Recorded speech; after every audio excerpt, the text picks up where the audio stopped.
I met her while I was wet in the flower garden. I had just about finished up when I heard someone clear their throat behind me. They may have been trying to get my attention for a while. I had my headphones in and the only reason I heard anything was because I was in between songs. Sorry. I pulled out an earbud and scrambled to my feet. I didn't hear you back there. My voice got choked up in my throat as I stared into the soft dark eyes of the most beautiful girl I've ever seen. Her golden hair came down in waves past her shoulders, and she had a smile like sunshine. She quietly laughed. I wasn't waiting long. You seem to be enjoying your music anyway. She offered me her hand. My name is Bea. Her name could have been Mud, and I would have thought it was the prettiest name in the world. I'm Cassie, but everyone just calls me Cass. I shook her hand, inwardly kicking myself as I saw I got dirt all over her hand. Shit, I'm sorry. Bea laughed again, just brushing her hand off on her skirt. A little dirt won't kill me. Sorry. I'm just trying to find the Lakeview Cemetery. Oh, you're not far. I pointed down the street. Just down the ways. Take a right at the Petuna Road. It'll be on the left. If you head Black Street, you've gone too far and you need to turn around. Bea turned to look, tucking a lock of hair behind her ear. I see. You visit often? She asked. I nodded. It's where my parents are buried. I try to go every other week. If you need to pick up flowers, Mary's garden is right nearby. Tell her you're there to pick up something for a deceased relative or friend, and she'll give you a good deal. It's you! I nearly tripped over my feet to look up at the door. My grandfather was leaning against the doorframe, with an expression like he had seen a ghost. Grandpa, what are you doing out of bed? I rushed to his side, all thoughts about the pretty girl in my front yard gone. You need to be resting. Resting wouldn't change his rapidly approaching fate, but it would make him more comfortable when the time came. He pointed a shaky finger at Bea. It's you. I know it's you. How? Where's Francis? Is he still with you? He asked. The woman blinked owlishly before her eyes widened in recognition. Robert! The years have changed you. I am terribly sorry for not realizing you were still living here. She looked at me before curtsying. I'll come talk to you again. I have to be going. Bye, I said, waving as I watched Bea return to her car. She opened the door and held it open for just a second to let a young man poke his head out. He wasn't nearly as graceful as Bea when he seemingly recognized my grandfather, his jaw dropping and eyes nearly popping out of his head. He dived back into the car before Bea slipped in and it drove off. I looked at my grandfather, who looked like he'd experienced a shock. Do I need to call Dr. Samuel? I just need to be alone for a bit. My grandfather shuffled back to his bedroom, leaving me alone. It wasn't until the sun was going down that he called me into his bedroom. My grandfather was a quiet man. I've never known him to make the outburst like the one earlier that day. Even when I entered the room, he just pointed to his closet. Check behind the coats. There's a photo frame, he said. I moved aside old coats and a far outdated tuxedo to find the photo frame. I brought it out and sat beside my grandfather's bed to get a better look. The picture inside was faded and black and white, but I could recognize a much younger version of my grandfather sitting out on the front porch, his arm wrapped around a black teenager about his age. I've never seen this picture before, I said, tilting it to the side. When Grandma had been alive, she showed me her albums again and again, even as the cancer wasted her away. I keep it just for myself. His name is Francis. I nodded while reaching for my cell phone. Listen, Grandpa, you're a little tired. How about I call? Listen to me, Cassandra. My grandfather snapped, causing me to nearly jump out of my skin. You bring up calling the damn doctor again, and I'm sending you to your room. Even with me being 21, that was a very real threat. I sunk down in my chair, deciding not to question him anymore. Who is Francis, Grandpa? I asked. He calmed down and looked back at the photo. I saw a touch of a smile on his lips. Francis was my best friend. See, his father saved mine.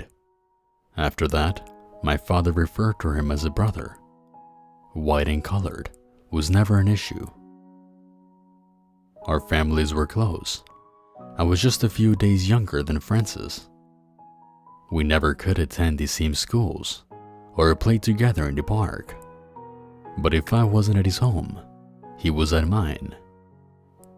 If he couldn't sleep, he was sneaking through the bedroom window and would stay up just talking about anything and everything under the sun. I had his back, he had mine. We were just as close as our fathers. The story was heartwarming, but there were certainly a part nagging at me. Why have you never talked about Francis before? I asked. That smile on my grandfather's face vanished. Because I never wanted to think of him again.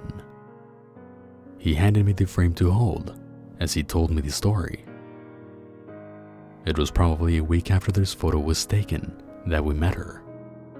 We were on a walk through the woods. We took a lot of those. Just so we couldn't be bothered by people who thought a black man and a white man couldn't be friends. We were on the way back when we heard a car refusing to turn over. Francis insisted we take the right path to see if someone needed help. I followed. He was always the leader out of the two of us. We didn't expect to see such a nice car way back where we were. But what we didn't expect to see, the behemoth of a man poking away at the engine, or the girl standing beside the car, her dress splattered in mud as she shivered in the cold. She looked up at us, and her eyes met Francis. And I knew it was all over then, because he looked at her, and he fell in love. Was she also black? I asked. She was Bea. You mean she looked like Bea? I asked. He shook his head. No. I mean that the Bea you talked to today was the same Bea standing on the road next to the car that wouldn't start. He scowled as he saw me open my mouth. I'm not crazy. You know I still have all my marbles. You shut it and listen. I closed my mouth. Good girl. Now where was I? My grandfather's eyes went glassy as he was transported to a much different time. Right. Francis was just about frozen in place, so I had to shout out and ask if they were all right. Turns out, they've stopped for a picnic, and when they got back, damn thing wouldn't start. That's when Francis' brain started working again, and he offered his help. He was pretty handy with cars. I just sat with the giant as Francis got to work and started chatting with Bea.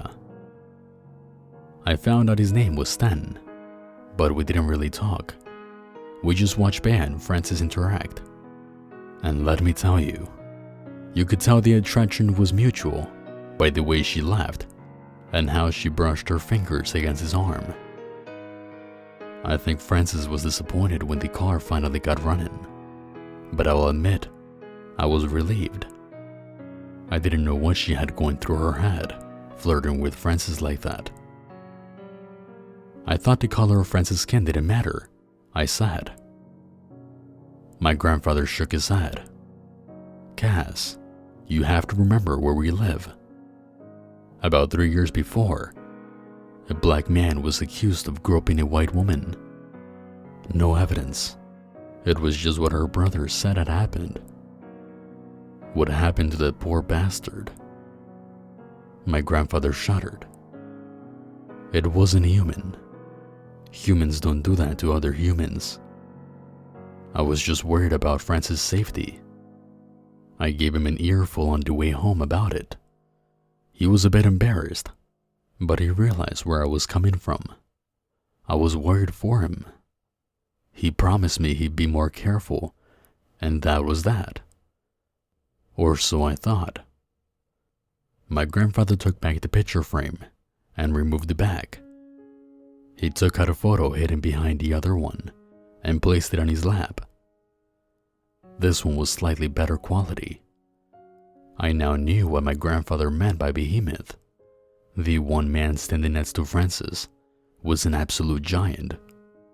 Next to them stood 2 women, one crossing her arms and trying to look serious, while a woman of ancient descent was practically leaning all of her weight on the serious woman, clearly laughing and having a good time. Stan, Francis, Alana, and Liua. My grandfather pointed at each of them when he said their name. So many things you can't see in this picture.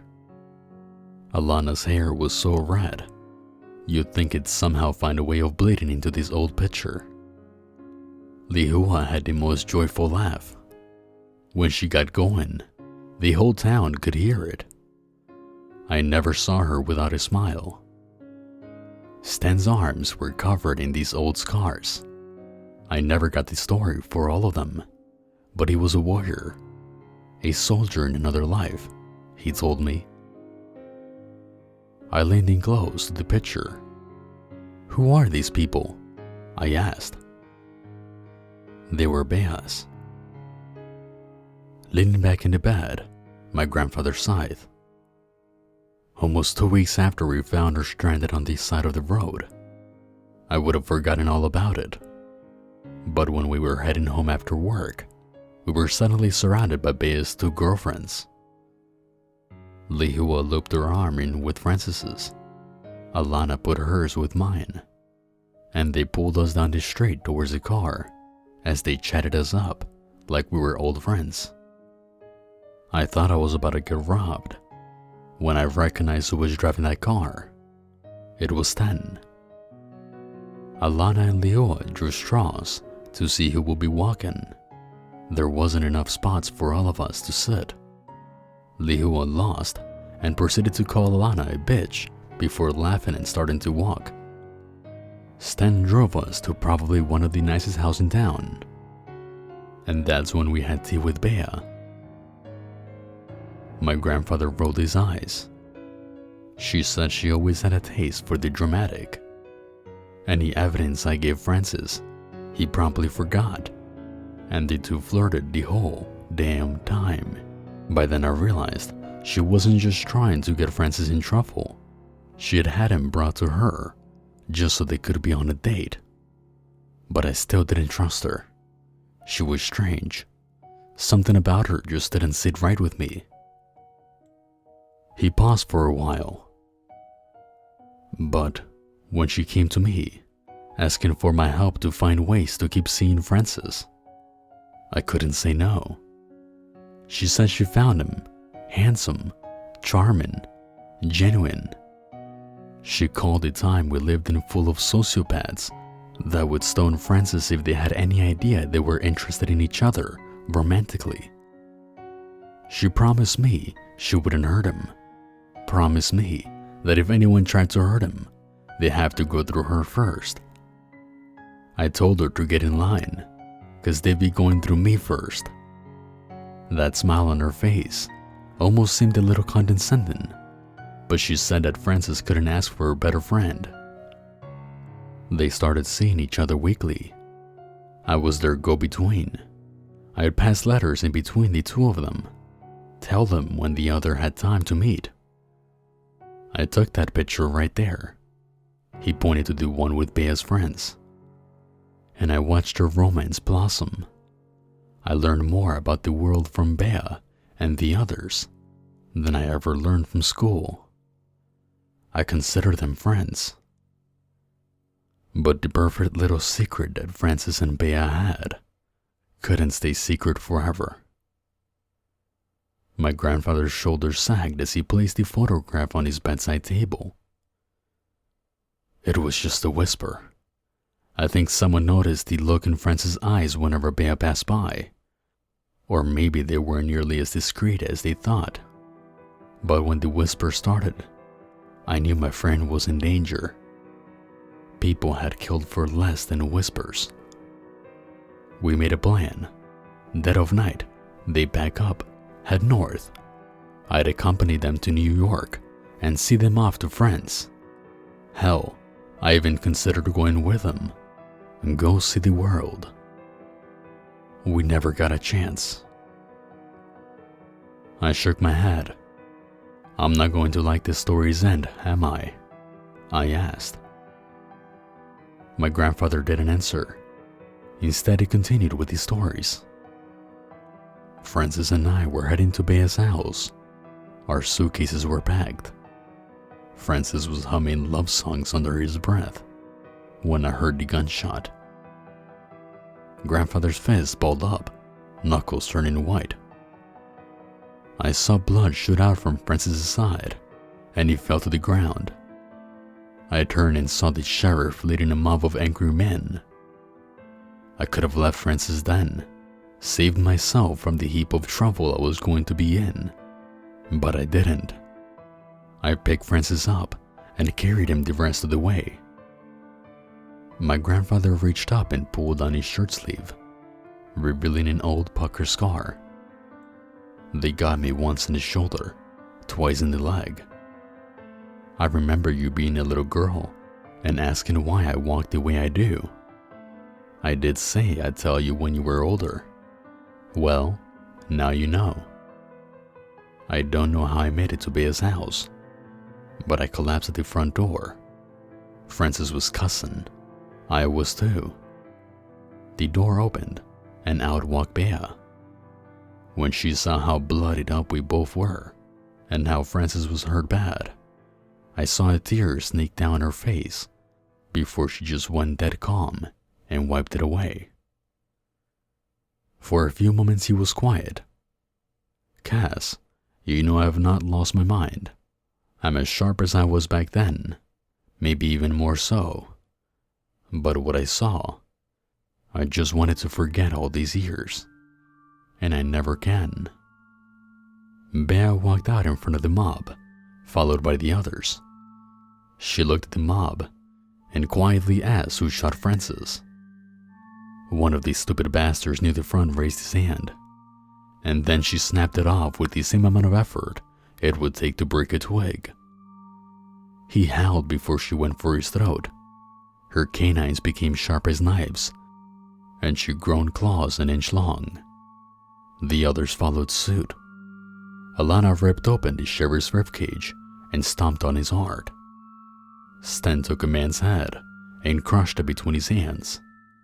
The man's brain splattered over his face before he roared like a lion and charged into the fray. Lihua caught a coward trying to run away before dragging him into the dark. I heard him scream once for his mother before I heard a crack and nothing else. Grandfather shook his head. It was over quicker than you think. That mob was about 20 men in their prime, and in about 5 minutes, each one was dead. Sten licked off each of his fingers before coming to me, picking me up and carrying me indoors, while Bea cradled Francis in her arms.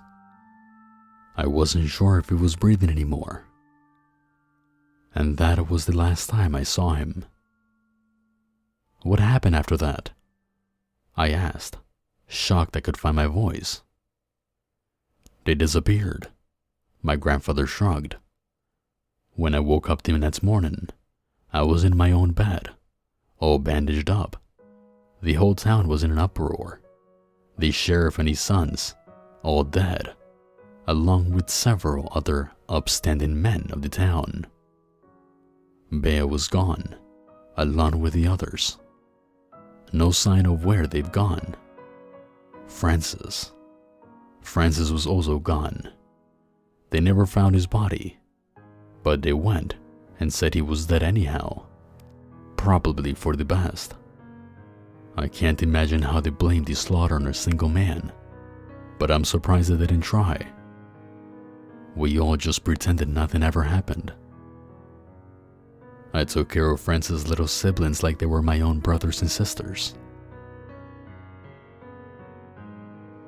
I never told anyone before tonight about my best friend. I couldn't believe it. Most of me wanted to reason out how that couldn't have happened. Stuff like that didn't happen. Instead, when I opened my mouth, I asked, "Was the man in the car today? Was it really Francis?" Looking just like the last day I saw him. My grandfather sunk into the pillow. I could see how tiring this whole experience was for him. Whatever Bea was, must have crawled right out of hell. You need to know that before you go with her. "What do you mean?" I asked. My grandfather smiled sadly. "Because the way your eyes lit up while looking at her, it was the same way Francis did when he first saw her. I think I'm going to shut my eyes for now. I'm feeling tired. Go to bed. Cassandra, I love you." I swallowed the hard lump in my throat before getting up. "I love you too, Grandpa," I said before fleeing the room. Just before I closed the door, I think I heard the sound of his window being pushed up. But I wasn't sure until I came in the next morning and it had been left open. My grandfather had passed away with the most content look on his face. He was at peace, finally having revealed his darkest secret. The funeral had long been planned. Nearly everyone in town attended. People came up to me and told me how my grandfather was the most open-minded and kindest of people. I got told stories of his generosity, his good sense of humor. Hours passed until I was finally sitting alone between his grave and the one of my parents. My tears had dried up, leaving an empty hole inside me. For the first time in my life, I could truly say I was alone. I heard quiet footsteps approach, and I looked up to see her. Bea was wearing a dark coat and black stockings. Her hair had been carefully pinned back, her eyes reddened with tears. "Can I sit with you?" she asked. I nodded and patted the ground next to me. They sat closer to my grandfather's grave. She nodded before taking her seat, folding her legs under her. "Your grandfather was my friend. I owe him a great deal. Did he tell you about me?" she said. I nodded. Shot 3 times, carrying the bleeding body of my dearest love and his dearest friend. Bea's breath shuddered, and she wiped her eyes. I could never repay that. I offered, but I knew he wouldn't accept the only thing I had to give before he even responded. I'm not sure if he even remembered the talk we had before I took him home that night. Her fingers combed through the freshly turned earth. "What did you offer?" I asked quietly. "Eternity." She got up and glanced at the other pair of graves next to me. He's with his wife, his daughter, and his son-in-law. I think he couldn't live in a world that he knew he'd never be able to see them again. so I'm glad he didn't take my gift when I offered it again last night. She looked down at me and smiled, extending her hand. Would you like to go on a trip? A change of pace might help you. I knew what offer was hidden behind those words. I glanced at my parents' graves, dead when I was just a little girl. I looked at my grandparents' graves, much newer than theirs. I took Bea's hands, and she pulled me to my feet. I think I wouldn't mind visiting Paris. I've always wanted to see the Eiffel Tower. Is it more beautiful in person? I asked. Bea smiled widely. It will take your breath away. Together we walked to the car. This one was probably a lot bigger than the one my grandfather talked about. Stan was even bigger than the picture suggested. He was sitting in the driver's seat, while Lihua took selfies of them both. I think I caught a glimpse of some sort of Instagram filter on the screen before Lihua dropped the phone. She was laughing too hard to hold it. In the back seat, Alana was reading something on a Kindle, absorbed entirely in the digital pages. The car door opened, and there sat Francis. His eyes were also tinged red from tears, but he smiled as he looked at me. You look a lot like your grandfather. Come on in. We got space to squeeze in one more.